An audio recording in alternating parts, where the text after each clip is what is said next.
So, welcome everybody to this episode of About Time, my Project 65 podcast. And I'm delighted that my old friend Mark Harmer is our guest today. And Mark is a musician and organisation consultant and composer and teacher and goodness knows what else. And Mark, welcome. I'm just delighted you're here. Thank you, Chris. It's lovely to meet again over the air, as it were. I know, and we do struggle with today we're on Zoom rather than our fancy software, and I'm delighted to see you because this is much better quality, as it turns out. I particularly wanted to do this one because we go back a long way in our organisational work from the days of doing our master's degree together at Ashridge. Absolutely. And I always remember how we first met, which is I sought you out because you told a story about what I thought was the most radical bit of improvisation. Yes, I can tell you the story if you like again. I think it'd be great for the people listening to this because I got feedback in the day from colleagues who sometimes didn't like working with me because I improvised too much. Right. And then you introduced yourself in this way, and I thought, this is someone I can work with. I want to work with this guy. So you better tell the story. Well, yeah, it came about via an Irish music website, and there was somebody who was on it and just said, I'm doing some Sephardic songs. Now, this is somebody I'd never actually met in real life, had barely ever communicated with. And I said to her, well, what are Sephardic songs exactly? I'd never heard of them. And she said, I'll go and I'll record you one and send you one. And she went into her kitchen somewhere in London, I guess, and sang this song and sent it over to me as an MP3. And I thought, that's interesting. And it was such exotic, unusual music. I thought I'd go up to the harp and see if I could improvise an accompaniment to it. And it did. I had to retune the harp because it wasn't quite in pitch because she was just singing on her own. And so I did this accompaniment and mixed them together and sent them back to her. And she said, I really love that. Could we, what about this one? So anyway, we ended up sort of sending recordings backwards and forwards for, I don't know, about a week or so. And then I was invited to take part in a sort of harp meeting that somebody was having over in Peterborough. And I said, I've been working with this woman, can I bring her along? And he said, yeah, sure. And we'll sort of make sure that you are in separate rooms until the day, because the other thing about this was that we'd never actually physically met. I had no idea what she looked like or anything. She'd only ever been a singing voice in my headphones. And so we actually met on stage live, and we never rehearsed at all. We just met on stage, and they held a sheet between us, a bit like the old Cilla Black type thing. And then we were introduced to each other, and it was just a very bizarre experience, not actually doing the songs together, which is sort of comfortable with, but it's actually more just suddenly seeing this person in 3D right next to me that I'd never even sort of seen as anything other than a voice, a disembodied voice. It was lovely. It was great. So this is a live performance. Yeah, live performance in front of an audience. Yeah, at the World Harp Conference or whatever it happened to be. Yeah. But so how do you come to be the kind of person who does that? How do you come to be so misconnected, Mark? I mean, delightfully. God, that's a really interesting question. Nobody's ever asked me that before. I guess I'm just always experimenting with stuff. I'm just always playing, really, all my life, just playing with stuff and saying, what if you did this, and so forth. Yeah. Well, I mean, I have to give the same answer, because my daughter-in-law, who I'm at their house today doing this recording, she's a doctor, and she describes me as fundamentally misconnected. And I love that. Yeah, and I think you rejoice in a similar level. I absolutely do. My everything I've done ever since then, and ever since we met, have been sort of improvisational. And it's interesting, actually. I was just asked a couple of things very, very recently in the last couple of weeks. I was asked to to do some improvised music for a podcast, which I've now recorded and done. It was a very quick turnaround one, and it was lovely because I had to create 17 minutes of music, and the only way of doing that is really to improvise it, given the sort of constraints of the money they were offering and the time that I had. So that was great, and I used some of my old experience at the BBC in terms of how you work with spoken voice and music, and how you have to just make sure where the attention is going all the time. So you have to be quite careful. And now you're going to have to, now for everybody, you're going to have to say something about that BBC thing. Oh, so come well, on. that was, yes. Oh, sorry. Okay, that was a really interesting one. It was when I was a studio manager in radio, my job was to sort of do all the technical sound balancing and recording and mixing and stuff. So it wasn't so much a production side as a sort of technical thing. And in the days when the production people didn't really touch the equipment, so they would always have one of us to come and do that bit. And it's quite a nice separation, really, of sort of the content and the sort of technicality. Anyway, they had recorded some war poetry, and they had a voice reading this poem on tape, as it then was. And he said, I've commissioned some music to go with it. And so I played a bit of the music, and it was just somebody playing a clarinet, just a single clarinet line. And maybe my response was a bit inappropriate, but I was thinking to myself and didn't actually say it out loud. Somebody got paid to do this. This is just like, one note every few seconds. It's just complete.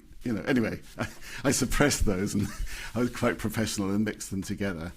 And when I had it mixed together, just the hairs stood up on the back of my neck. I was just transfixed by all of a sudden, the incredibly moving quality. And that sort of stayed with me ever since. And I realised that actually if you have music under speech, you just have to keep it so simple, because you're fighting for, there's a sort of attention that you're paying to the speech, and you're sort of fighting it if you have anything other than music that totally supports it and underscores it and underpins it. So it was just it's one of those funny experiences that I guess you have, and it just changes what you do afterwards. Yeah. And I mean, there are so many things I remember from our time together where you've told me BBC stories, and we could occupy like more than this entire episode, just reliving some of your stories. Many of them involving improvisation and disaster, yes. It's being sent out to collect sound clips and having to record a dog's tail wagging and things like that. Oh gosh, yes, one dog wagging its tail, where we all realised that it makes no noise whatsoever. Yes, that was an interesting discovery for all of us. but the thing since the master's degree, we worked on something together that we called grounded creativity, and that was a delightful thing where when I come to describe it to people now, I describe it as a form of musical constellations, where you brought. Well, perhaps you better say something about the instruments. We brought some kit along, and then we invited groups to represent situations musically. And we did that with everybody from, Beiersdorf skincare kind of companies representing customer point of sale experience, to Lufthansa Technic reimagining flows of work. That's right, that's right. The competition in their marketplace and all kinds of things. But maybe say something about how that work came about, because it started off in your master's degree, didn't it?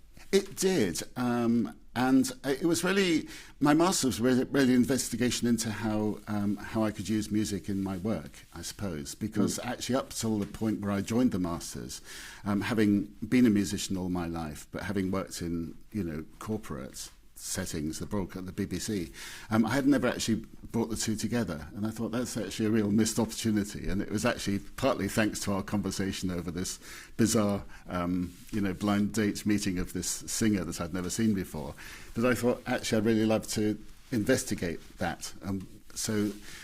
And more generally, it ended up being an investigation into the musicality of organisations, and so what qualities of music are also sort of enfolded, reflected, if you like, in the way that we connect together as groups of people. And so that's how it came about, and all of these things that we did for these various clients, including individuals as well as big clients, are still in my folder in my computer, because I keep everything. It's always useful, only for blackmail purposes, if nothing else. But it's I keep them in. No, not seriously. But I keep them in. I still got a folder marked inquiries and experiments, and I've always just kept them in that folder because I just like that. I like the name. I think they are inquiries and they're experiments. Yeah. Well, I have a feeling that the only people likely to be blackmailed are us if anybody gets hold of the original, the original footage, because looking at us, what amounts to, it must be 20 plus years ago. The film on that is quite interesting to see, and maybe we'll put a link to the original film somewhere so that people can see it if they want to. Of course. But you've come along and you've done both the grounded creativity and shown some of your other work to, for example, my master's degree groups over the years. And you're coming along to work with me at one of the university groups I'm working with later this year. Yeah. And I think people always love the fact that you bring both your live professional musicianship and you bring something that is live, musical, and requires... Well, in fact, it's impossible to be skilled in it because it involves wooden frogs and shakers and all kinds of things. It is. It's interesting, actually. I suppose I was dwelling on this the other day because I did a session for Gloucester University just down the road a couple of years ago, and they were inquiring into sort of unanswerable questions, and I just thought, well, what a perfect medium to use. And I suppose the skill is... Almost, if you're skilled in music, it almost gets in the way, actually, because the skill is in listening and responding. And so the idea behind the exercise, which originally came about on the master's degree as somebody saying, it sort of sounds like a corporate jolly. And I thought, well, no, it's not a corporate jolly. That's just demeaning. And then I thought, well, I haven't done a corporate jolly. Maybe I should go and do one and just see. And actually out of that non-jolly, if you like, came the seeds of the exercise that I used, and the process of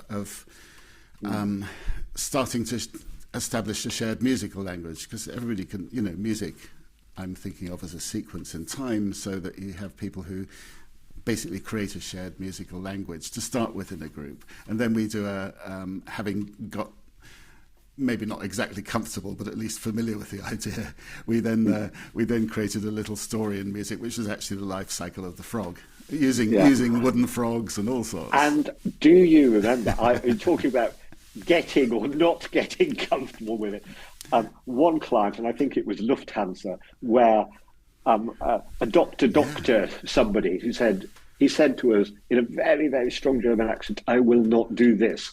And within 5 minutes, not only was he doing this, but he was like theatrically doing it. Yes. I mean, it's work that absolutely pulls people in. It really does.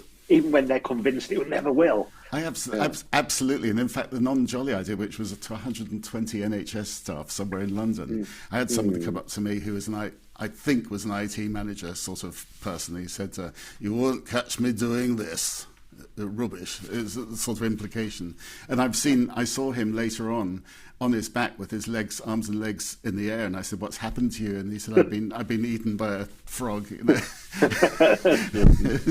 It's really great because it just gets people out of into a playful zone, and yet it's also quite serious work. And I think it's so the life cycle thing is then a prelude to having given them a story, they then have to come up with a story that they themselves can translate into music. And it's actually, I mean, the creativity bit, the music bit is the fun bit, but actually the creative bit is also the beginnings and ends of that, the outsides of that process, which is to actually translate, have those conversations and say, what does that mean in music? So what can we name? And then you relate that in musical terms and have a conversation about it, which might be around just recognizing it or getting it better or tidier or faster or whatever it happens to be. And then taking that and translating that back into reality, which is the bit most people get very bored with, but I think it's almost the most important bit. I think definitely so. And for me, and for 20 odd years, I mean, my work has been around extending the epistemology for organisational work. Yeah. And, I have an almost visceral reaction to the idea of it being a corporate jolly or an icebreaker or a bit of fun. Absolutely. Because actually it is fun, but it's also a legitimate source of data. And, taking David White's words seriously, we absolutely need a language that's big enough to address the systemic challenges we face. Yeah. And words alone, and particularly analytical words alone, are not big enough. Yeah. And there is something about bringing in art, bringing in music as forms of inquiry that opens up something that otherwise goes unseen or unsaid. Yeah. And we have seen this time and again help people to achieve kind of breakthrough insight into something that's going on in their system, whether it's relationships between front and back office in a bank or workflow in a warehouse. It can be incredibly practical. Yes, I had somebody, a colleague of ours, when we did some of the first experimental sessions in her house, which obviously must have amused the builders nearby. But I remember we had a phone call or a conversation about a year later, and she was saying in her team she can still remember that day for all the right reasons. Just to remember it as a powerful thing, and remember the choices she made about how to, in this case, make sense when everybody is clamoring for her attention and people are pushing to have things done, yesterday, sort of thing. How does she actually maintain control of that as a manager of a busy department? And she said absolutely it helps her. She just has to think back to that moment and think what she did when we were all personifying these colleagues demanding her attention, and how she got the rhythm back into some sort of manageable state. So yeah, it's good. It is very visceral, and I deliberately designed the exercises. Music is great because it doesn't use words. So not only doesn't it use jargon, doesn't use words at all, which means that there is no language barrier. I guess you could argue there might be a cultural barrier, but certainly in terms of musical styles, there is no stylistic barrier because it's not actually a style of music. It's more a style of sound rather than music almost. And fascinatingly, though, sometimes the music that comes from it, although it is in a deepest sense improvised, is beautiful. Yeah. And we've had recordings of this that we used as a soundtrack for a little film we did about deep time. Do you remember that at Hawkwood? Yes. Yeah. Yes. And that was stunningly lovely soundtrack that, if you tried to compose it, would never have come about. Yeah. And yet it can be improvised in a moment. And it's a sort of sound version of what's in the room, what people bring into the room, just as we brought in that colleague's office into that room and personified the characters, the relationships there. It is, and it's lovely. And the way it swells and flows, and there's a sort of agreement about when it stops. It's quite extraordinary when you see that connection. And then, subsequently, and certainly in the most recent work I did with the university, I've used your very clever use of free-fall writing to just ask people to just do some free-fall writing after the exercise, really just to bring it back down to just to see what's shaken out of it for them. And we've done that, and we've also had people represent the experience in collage and art making and all kinds of things, and the layers of extended epistemology build on each other. Yes. But the extended epistemology thing has been there for a long time. The thing that's new to me as I'm reflecting on this, it's probably new over the last 5 years or so, is the link to the work of Michael Chaskalson and Megan Rates and John Higgins on speaking truth to power, speak up, and the activist voice in organisations. Right. And I have an inkling that some of this work probably deserves an outing specifically in relation to that work, and also Megan's work with John Higgins around spaciousness. Right. Because I think one of the other benefits of this is it both invites and holds a space for something else to happen that the normal tempo of organizational life and the normal power structures of organizational life can easily close down. So switching mode to a different form of knowing actually holds open the possibility of spaciousness, Yeah. and holds open the possibility of different voices being heard. Yeah. So I think it's got a actually another radical application. I mean, on a very simplistic level, one of the things that somebody at Sheffield Hallam said to me was that when we ran an exercise, when I did, that it's just a great leveler. So even on the simplistic level, just everybody is equally everybody's equally musically, equally engaged. Everybody is brought down to my level. Exactly. Yes. I was trying to avoid saying that, but yes, it is. It is. Everybody is sort of, including me actually. And actually, one of the beauties of working with you, Chris, is that you allowed me to, to experiment myself with my own role, because I realised actually part of it was my own role of my expertise, and thinking, well, actually, can I join in with this actually as well? Can I join in with this group? And to some extent, yes. Maybe it was also selfishly my own way of exploring my relationship with organisations as well. It could have been that. There's lots of richness that comes out of it, and even thinking back now, there are new insights that come as you revisit it. So thank you. No, I mean it's been brilliant, and the another thing that you've done that I just love was the work you did in the neonatal unit. Yes. Fun enough, we were doing all of my students love it, by the way. Yeah, so please do say something about it.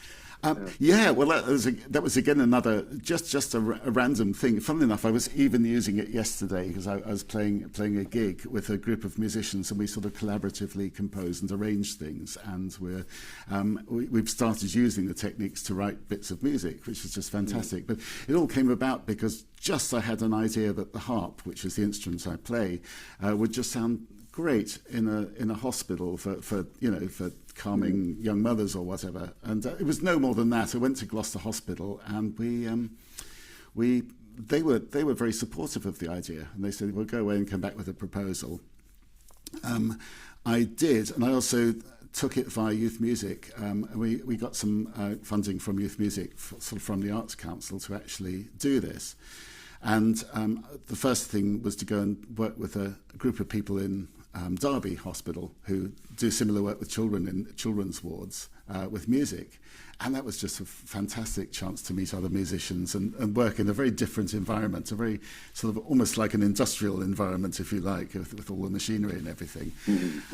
But I went back to the neonatal originally thinking I would go and play in waiting rooms and something like that. And I thought, no, I'm actually going to play music for parents and babies, for mothers to actually bond with their babies, not to do it to babies, because babies have enough intervention in those places, but to newborn babies, actually to the parents, to just have a bit of connection with their children in a very special place, sort of surrounded by music, if you like. And so that's what I did. And I went into I used there's a huge amount I could talk about it, but I used the idea of medical ethics and translated them to musical ethics, if you like. So the medical ethics of things like do no harm. So I'm thinking, well, what does that informed choice? What does that actually mean? So for me, informed choice is about sitting in the corner of a room to start with in the wards and just playing gently, so that when I give people a choice to say, would you like me to play something for you and your child? Closer up, they've already heard me, so they know what the harp sounds like, and they know how loud it is and that sort of thing, and they can choose to say yes or no. And I think out of the whole project, maybe a couple of people, if people are in distress, sometimes they just choose to say no, and you have to leave your ego at the door and just think that is their choice, that's fine. And doing no harm was an interesting one as well, because in the particularly in the emergency room, a lot of these babies are in these incubators, which are like sort of boxes, plastic with plastic lids, and these babies are sitting in there, thinking, well, what does that sound like? Maybe it sounds horrible. And they allowed me to try an experiment where I had a recording machine both inside an empty incubator and outside on the lid. And I've got an actual recording of it on the web. It's quite extraordinary that actually inside the harp sounds beautifully soft and quiet. And outside there's a massive clattering of noise because hospitals are not quiet places, not even baby wards. And so I played for these babies on and off for about 9 or 10 months. Sometimes at 1 in the morning, you know, I could choose the time. It was my project, so I could choose when to go in. It was great. Yeah. And you ended up discovering from some of the doctors that some of the clinicians that the babies responded better to some of the more invasive treatments because they were more relaxed. Was that? Yeah, that's right. That's right. And that actually came about again through just a random. I was wondering how to get feedback about the project because it was actually it was evaluated. It was there's a lot of attention paid to it. It was great. I wrote all sorts of articles about it, but I was wondering how to actually get feedback from nurses and patients. And in the end, on the way out, on one of my first things, my daughter, I found a little art book that she typically had sort of scrawled on the first page and then abandoned. So I took the first page out and I labelled it feedback and stuck it on the outside. And I gave this little book to the nurses station. And I would write feedback just saying, I visited today, played in this sort of ward, between 10 and 2, and seemed to be a very positive reception. I started to notice feedback coming back, and one day there was an emergency going on in the intensive care place, in the intensive care wards, and I wrote in the book, I didn't play in the intensive care ward because there was an emergency going on. I didn't want to interrupt things. And a couple of weeks after that, I noticed one of the consultants had said, please come and talk to us, because if you're happy to do so, we'd love you to come and play for some procedures. So I started to play for retinopathy procedures, which is where the babies have a really powerful light shone in their eyes, and they can't be sort of sedated, they just have to be held. And they, of course, absolutely hate it because this frame sort of holds their eyelids open. And I started playing with one of those, and pretty much the very, very first babies, who actually happened to be twins, Faith and Harmony they were called, fell asleep. One of them actually fell asleep, and the nurse said, that's astonishing, I've never known that happen. So I started to play for procedures and just generally to calm things down as well. So with live music, you can do that. You can sense whether it needs to be calmer or whether I need to stop altogether. So that's another thing. You can make a difference by not playing, sort of thing. So there's that as well. Yeah. Well, so, generally things improve when I stop playing. Well, sometimes it's interesting. It's like in the group music things. Sometimes the choice is actually not what instruments I play, but it's like the constellations work in a way, because you're listening to yourself, your contribution, the whole group, and actually what is your place in that whole group. So you're sort of listening in different ways, and you can judge and sometimes decide not to play.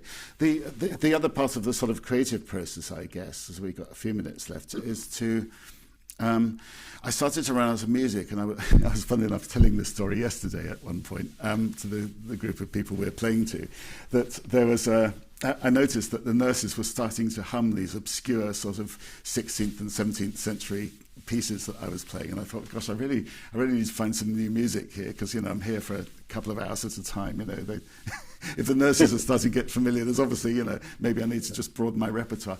So years and years ago, when ringtones were a thing, this is back in the early, I suppose, late 1990s, I guess, maybe earlier, when phone ringtones. I thought I'd come up with a business idea of doing ringtones based on people's names, and I'd just take the letters of the name, and so like Chris would spell a certain sort of tune, and I would actually do these and sell them commercially. And I managed to get hold of somebody who, I don't remember in the day they used to have these massive half-page, quarter-page adverts of ringtones you could buy for your phones. And I got hold of somebody who actually ran such a firm. And after he said to me, how did you get hold of me? The next question was, he said, it's just, has anybody bought these things? It's just a rubbish idea. The sort of people who buy these were not going to be interested in your stuff. So I thought, well, that's that. And I shelved it. And then, I thought, I've got all these babies here with names. Why don't I write tunes based on their names? So that's what I did. and I could compose them. I could literally compose them in 20 seconds. I would just write them, put my iPod on the floor, record them, and then I would record them properly at home, and I put them online, and I made a little poster. This is part of the informed choice, a little poster with a QR code. People could go up to it and listen to the recordings I'd made the previous week so that they would be familiar with them. And I also made 1,000 CDs of a lot of these tunes and gave them to the hospitals for new mothers. But that was part of the project as well. But that was so I was just composing. I must have written about 150 tunes, maybe more. And I've seen you do it. I've seen you do it live with the students and the MSc as well. I've forgotten that. You did that, and they loved it. Yeah. So everything we're talking about at the moment is stuff I know about from. Things you've done in the past. What's a current edge for you? I mean, what's exciting you in the work now? I suppose at the moment I haven't. A lot of the stuff I do is teaching and running choirs as well, and sort of accompanying and things like that. So I just doing lots of different things, great fun. Making very quick videos for publicity. That's quite cool. I enjoy that, and I'm actually enjoying the connections with people. I've discovered more and more. You know, the more connections you make, the more richness and how you spread.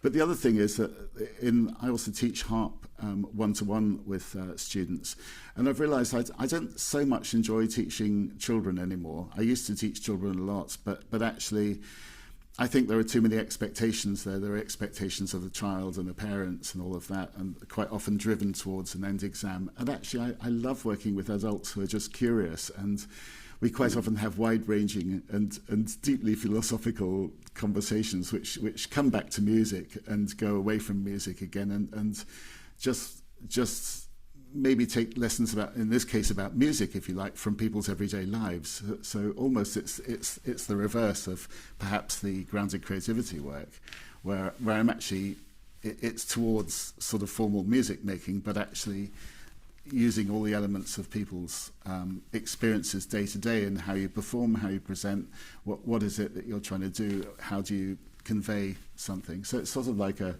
lesson come masterclass, I guess, and a conversation. And I love that sort of work, I really do. But, only to one person at a time, so it has its limits, but that's fun for me as well. But still always up for doing grounded creativity, because I just love it. It's so much fun. Looking forward to the fact that we actually have a session coming up. My frogs are poised. I checked them last night. I have my box of frogs. Fantastic. Yeah, that's good, because we did once develop something called the Way of the Frog, based on these wooden frogs, and turned up for an event but without the wooden frogs. Yes, I'm sorry about that. It caused like a great mystery, because people enjoyed the experience, but because there were no wooden frogs, they were kind of coming up afterwards going kind of, "Oh, master, what is the way of the frog?" Yes. And we had to admit that, well, they were just in the garage. Yeah. That's a lot of imaginary beard stroking, yes. Yes, because they didn't have a beard in those days. Because now, it could be real beard stroking. Absolutely. Yes, I'm very sorry about that. That's entirely my fault. I packed everything except the frogs, as you do when you're going to a 3-day festival somewhere. Mark, it's brilliant to see you on here. I hope maybe we'll get to do another one of these after we've done our next grounded creativity thing, to perhaps look in a little more depth at the group dynamics and the organisational consulting side of what that work actually is in that context. And maybe we'll see if some of our participants in that are willing to join in making a little film together. So we'll see. That'd be great. Yeah, absolutely. I'd love to extend the work further. I think it's got so much to it. There is so much to it. It's so brilliant. Yeah.